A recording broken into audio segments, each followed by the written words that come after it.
சில காரியங்கள் அவற்றை இருக்கு. பாவம் இல்லை, அசுத்தம் இல்லை, சஞ்சலம் இல்லை, போராட்டம் இல்லை, கண்ணீர் இல்லை, அவமானம் இல்லை, அதெல்லாம் நமக்கு இருக்கு. ஆனா அவர்கிட்ட என்ன இல்லை? அதெல்லாம் அவரிடத்தில் நாம் இந்த உலகத்துக்கு விடை சொல்லி கிறிஸ்து இயேசுவுக்கு ஒப்பான சரீரமாய் நாம் மீண்டும் அந்த புதிதான நிலையிலே பிறப்பிக்கப்படும் பொழுது இன்றைக்கு நாம் அனுபவிக்கிற எதுவும் நமக்கு இருக்காது. அல்லேலூயா. அதுதான் நித்திய ஜீவன். அல்லேலூயா. மனைவியை பற்றி கவலை, பிள்ளையை பற்றி கவலை, வீட்டை பற்றி கவலை, காரை பற்றி கவலை, சொத்தை பற்றி கவலை, இந்த வாரிசு சர்டிபிகேட், இது எதை பற்றியும் கவலை அங்கே நித்திய ராஜ்யத்திலே நித்திய சரீரமாய் கிறிஸ்துவுக்குள் உயிரோடு நீங்கள் எழும்பும் பொழுது அது ஒன்றும் உங்களை வேதனைப்படுத்துவதில்லை. அல்லேலூயா.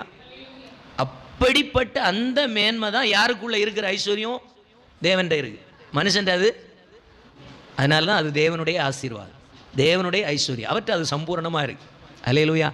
இப்போ மனுஷனுடைய ஐஸ்வர்யம்னா என்ன அப்படின்னு சொல்லி பார்க்கணும்.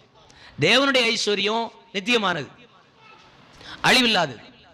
இப்போ அழிவுள்ளது என்னெல்லாம், மனுஷனுடைய ஐஸ்வர்யம் என்னெல்லாம் அப்படின்னு நம்ம புரிந்து கொள்ளணும். வாசிக்கலாம்.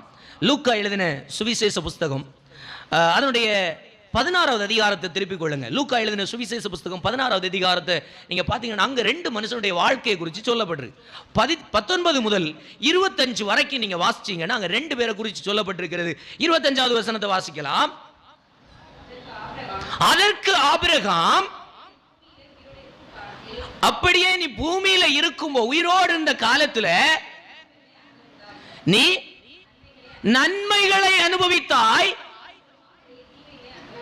நீ எந்த அளவிற்கு எண்ணெயில அப்படின்னா நெய்களிலா கை கழுவினியோ அந்த அளவிற்கு ஈக்குவலா அதே உன் பக்கத்துல லாசரு என்று சொல்லுகின்ற ஒரு அற்பமான மனிதன் கிடந்தான். அவனுக்கு வீடு இல்ல, ஆஸ்தி இல்ல, சொத்து இல்ல, சம்பாத்தியம் இல்ல, மனைவி இல்ல, பிள்ளை இல்ல, தெருக்கோடி இல்ல. உன்னுடைய வீட்டின் வாசலில் இருந்து புசிக்கிறதற்கு ஏதாயிலும் விழும் என்று சொல்லி காத்து கிடந்தான். அல்லேலூயா. வாசிக்கலாம். அதை நினைத்துக்கொள். அல்லேலூயா. இப்பொழுதோ அவன், அல்லேலூயா, 19 முதல் இப்ப வாசிங்க. 19 வாசிக்கலாம்.